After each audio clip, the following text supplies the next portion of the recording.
Yo. We spoke about the antics. We talking about all that. Tell me about the Farrakhan situation. How did you end up Look, man, look. sitting with Farrakhan? Life is, man, for me, life took some crazy turns for the better. So like when the whole Nip shit happened, like, you know, I was one of the first niggas that spoke on it. Like, I got online and I said what I had to say about it as far as like everything that was happening. Cause like a lot of niggas don't know, like me and Nip went to junior high school together. So like, we got me, Nip, J-Rock, we used to be super cool in junior high. Like, wow. So, you know, like my history with Nip is beyond Nipsey Hussle. Like, I know Airmans. Like, it's beyond Nipsey Hussle. Yeah. So, you know, when the shit popped off, I'm like, you know, like it's crazy how.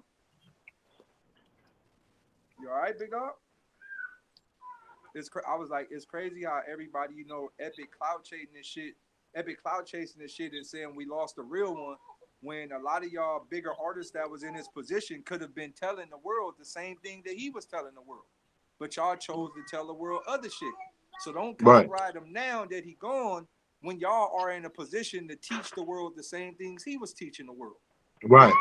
So when you got niggas saying Nip was a real nigga, we lost a real one. If he real, then what do that make y'all? Right. If he real and he not like y'all, then what do that make y'all? So I spoke on this, and the video got back to Farrakhan. Wow. So Farrakhan reached out to me, because the video, this shit ended up getting like 30 million views on some wild shit. It went wild. Yeah. And Farrakhan then reached out to me and was like, yo, he called me, was like, yo, man, I picked up the phone, like, it's Farrakhan. I'm like, wait, who? Like, yeah, it's Farrakhan. Right. You know, I heard your video, young brother. Those are powerful words, man. I would love to arrange a meeting with you and you know, really, really tap in with you. And you know, like a week later, we arranged everything. Shouts out to RZA Islam, because he was kind of like the front man in making all the connections and making everything happen. So shout out to him. RZA, man. RZA is most definitely out there in the streets with all the information. Shouts out to RZA.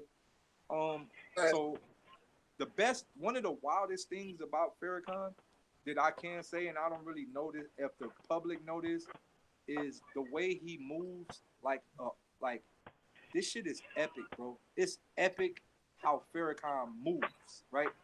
Facts. I've seen it. So when I get, what is this? Yeah, Farrakhan moved like the president for real. Bro, it's on some president shit. Yeah. So facts. I seen it. I get to the hotel. I get to the hotel, and you know, they got people on, man. All the floors locked down. When Farrakhan moved, they bought a whole hotel. Ain't nobody. They shut down blocks sometimes. All the floors, my nigga. Wow. Yeah. All the floors, my nigga. Every floor got Muslims in it. Every floor, my nigga. Wow. So, you know, I go through all the chains of commands. You feel me? Okay, you got to meet with him before you get to him. You cool? Okay, you cool. It's like 10 different chains before you even get to Farrakhan. Yeah. So, boom, I get in. You know, we handshake. Before I even can touch him, bro, they spray me down with the Lysol. Bro, like on some, nigga, you can't, bro. You can't pass no germ to him. you can't pass no germs, bro. Nah, they gotta be safe. That nigga's important. Farrakhan's an important person. They gotta be dummy precautions. Right. Bro, they hit me with the spray. Chit. I'm like, okay, cool. It's real.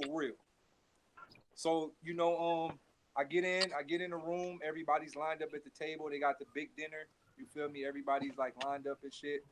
And he talked to me about like the plans for our people, like outside of the shit, about like building armies, about like how strong of a person Nipsey was, not to the rap game, but to our community as a person in his position and a person that was telling people the right things to do. And he was like, you know, people like that, like what's really happening, how they make sure they take people like that right in front of us. They use our own kind. Right.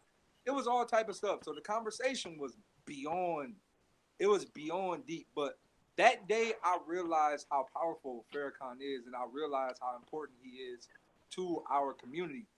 And us as black people, whether you Christian, whether you Muslim, whatever religion you are, I think like we as a collective, whether you feel however you feel about Farrakhan, the whole Malcolm X shit, whatever, don't take away from the things that he says, right? Like as far as like us sticking together, as far as like we need armies, as far as like, you know, the shit that pertains to black people in general. So those conversations that we had behind closed doors, they was amazing. And also just seeing how Farrakhan worked, it was amazing to me, man. Like it was amazing to see a man have that type of power based off conversation, right? It's not like he forced anybody to be behind him. That man used his words. He used his words. Now, once again, it's all words. It's all powerful speaking. You'll get a following just from powerful speaking and passion and aggression in your voice. So one thing, like I said, he said this in the live. He said this in one of his speeches, but he also told me that in person. He was like, he appreciate what I'm doing and the path I'm doing and the path I'm going with music. And he was just saying how musicians are the #1 lead in the weapon against black people. And he was like, you know, they're using these rappers and paying them millions and hundreds of millions of dollars to make sure they promote everything that destroys us so we can keep destroying ourselves. But he was like, you know, you got people like yourself, and I know because I'm familiar with you other than this interview, but I know what area you come from. I know your background, and I know how y'all was coming up. All of y'all was with the shits, but yet y'all growing into the man y'all supposed to be at the right age. And it says it's in the Bible, age 33, right? And this was during that time, we 33, 34. You start to see the world different around that time. It started to kick in. Like, hey, that other shit I was doing when I was younger, that shit for the birds. Like, it's about family structure, building, you know, showing your kids a better life. It's a lot of things. So he was just saying, like, just stay using your voice. Use your voice as much as you can as a weapon to combat everything that's happening to us, because they most definitely using the rappers as weapons. You know, you got like, he was like, let's just take, like, you know, Future in example. Future is not a bad person because he don't even do the drugs that he say he do. But think about this. Lean wasn't a thing where I'm from. In Watts, it was not a thing. Right. You know, I go back to the projects every blue moon and see people with double cups now, and it's like, damn, that shit was because of a rapper. Right. You feel what I'm saying? Like, a rapper made them do that. And he even down to the spread of the Bloods and Crips. That came through hip hop. Music. And you know, I'm from the motherland, so when I see people game banging in other cities and other states, I'm like, damn, like music did this shit, like banging on wax. Bro, there's Bloods and Crips in Poland. My nigga, I didn't got pressed. I didn't got pressed in Australia. Like, niggas, yo, whoop, whoop, whoop. I'm like, my nigga, I'm from California, my nigga. I don't care what you boy, if you don't go, my nigga, I'm on, man, where the kangaroos at, bro? I don't care about and you a real crip out here, bro. But niggas gang banging on kangaroos out there. That's crazy. He was just saying like continue to use your voice to spread like peace and prosperity and positivity amongst our people, because we don't got a lot of people. Like, he was like, coming up in our era, although we had our beefs, like, you know, the Malcolm X beef with Farrakhan, the Farrakhan beef with Martin Luther King, everybody had their beefs, but the beefs was positive beef. It was still about the right shit. Even though they had their differences, it was still, nigga, we pushing. It was a debate on the right shit. It was debate on the right shit. So he was like, we don't have that many spokesmen no more. Like, we don't have that many people that's willing to put their life on the line to say the right things. And he was like, you in the middle ground, you're famous enough. Like, the whole industry knows you, the world knows you. You're not mainstream famous, but everybody know you. Right. So he was just like, just use your voice to stay on the right path and to continue to speak like positivity in the world. And like I said, that was one of those conversations that kind of most definitely was like, okay, I know what it is, man. Like, I'm gonna start using these opportunities to speak the things I'm supposed to say. And if you notice in my battle rap world, that's why I started doing I'm gonna dedicate this round to my people. I started saying, you know what, like, Yeah, it's battle rap, but if I'm on a stage where I'm speaking to billions of niggas, I don't care about losing a round. I'll use one of these rounds to say some things that need to be said. Win, lose, or draw, Right. I got to. Right. Like out of honor of the conversation that we had, I gotta use one of these. I gotta use one of these rounds just to say some shit that matter. And that was the Right. thing, just using my platforms to say right things, or or just using your platform as a whole to say the right thing. So that was pretty much what we talked about. But that shit was epic, bro. That shit was epic. It was also Right. spooky.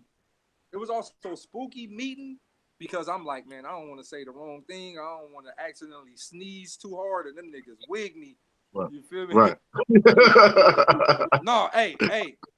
When I say he got, like, you know how army ants protect the queen? It's like Yeah. that. Like, I'm talking about niggas They on it. around the whole room. Niggas got their hand in the coat. It was like, it was real. So I'm Official. like, nigga, I don't even want to accidentally trip. You feel me? Yeah. Man, let me just get up out of here nice and smooth. We had a Right. conversation. I'm out to holler at you. But now it's epic, But man. was it That was a life? conversation was epic. But what was it a life-changing situation for you? No, it was Where most definitely life changing. I believe like people like Farrakhan, Malcolm X, and not the Garveys and all them people. Like, I believe like they are special people. Like like back in the Bible days, you had the Moseses and the Judas and all right, them. Those right, those them of our time, right, right? Like those the certain niggas that's supposed to The continue shit prophets. the in our prophets, time. So it's right, like I said, I'm not Muslim. I'm not Muslim at all. Like I don't really consider myself any religion right now. I'm more so a person like I take the goods out of everything. Like there's goods in everything. Like there's goods yeah, in every religion. So I just find the pieces that I can get and apply them. So I would say more so, you know how you got atheists, right? I'm the opposite of an atheist. Like I fuck with everybody. I fuck with everything. I And think I it's more started right, agnostics, right?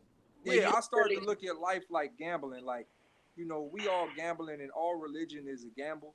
So if God do come back, I don't want to end up believing in the wrong thing. Like God right. come You don't back and want like, crap hey, out. my nigga, You don't want hey, crap out. Let's hey, go, oh, Islam. my nigga, I don't want God to come back and be like, well, nigga, y'all niggas was believing in the wrong one. Well, nigga, wouldn't you be mad? Wouldn't you be mad if you put your whole life to the wrong religion and that ain't it?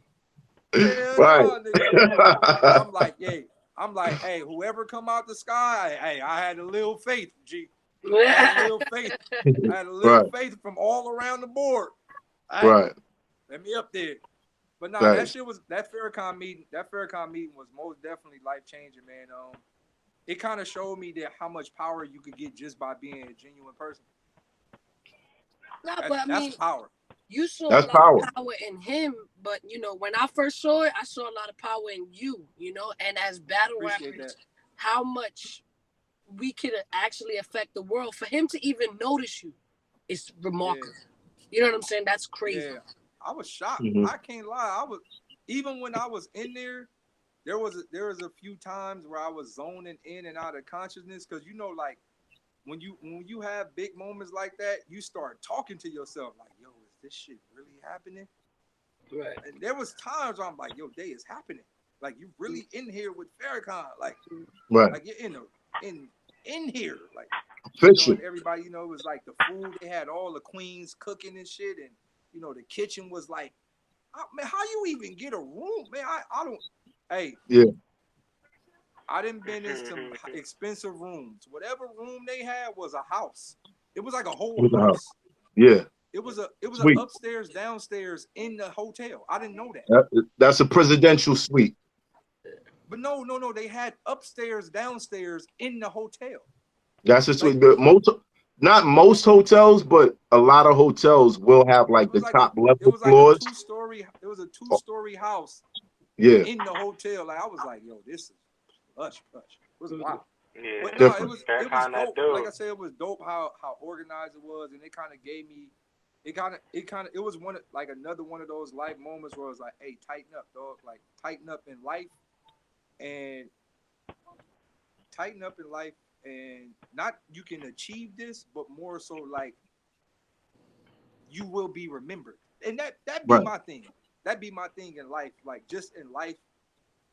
Over my life, like with so many homies that die and niggas just get over them the next couple of years, like and not even that. Like I used to think about like all the niggas that lived in 1918, like all the niggas that lived in 1845. Like we don't remember none of them. None of them. We only remember the niggas that did something. Albert Einstein's, the great niggas. Right. And I started to do math. So they say like it's 8 billion niggas on Earth, right, or whatever. Like, and the average human being only lives for 100 years. So every 100 years, 8 billion some niggas die. Right. That's kind of a crazy number. Now that 8 billion some niggas, out of that 8 billion some niggas, only like 100 niggas is remembered.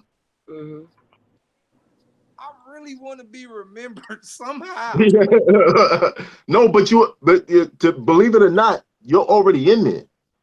I be forgetting from step one to the step you're gonna make tomorrow. You're already in there, bro. You know what I'm saying? I start to see that. Now this is my thing, right? I'm in there in the minds, but I'm also in there from a virtual perspective, because our range to popularity is virtual. It's all internet. Right. Who knows how long this internet shit gonna be effective? Right? If they cut the internet off right now, everything we ever done is out of here. Right. So now I'm thinking monumental. Like, what could I do monumental that'll imprint in Earth? Like, do I got to build a statue? Should I use all my money to buy some fucking pyramids or some shit? Like, that's kind of what I'm on now in life. Like, what could I do? Do I write some books?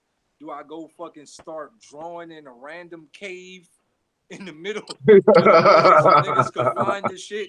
Right, exactly. Do I go hike somewhere up a cave in Bolivia somewhere and write all my battle raps on a wall? Right. It's hot for trapper turn smack rapper. Only smack rapper that you know is smack rappers. Got bars I can hang with the backpackers. Trap star, I don't hang with the backpackers. I'm in the hood with the work, you heard. Making fiends leave earth, you heard. Got your baby mama thirst, you heard. Feel the flow, nigga, throw it in reverse. This the wave you need to surf, you heard. Told Jim I need a bomb I could drop on you niggas.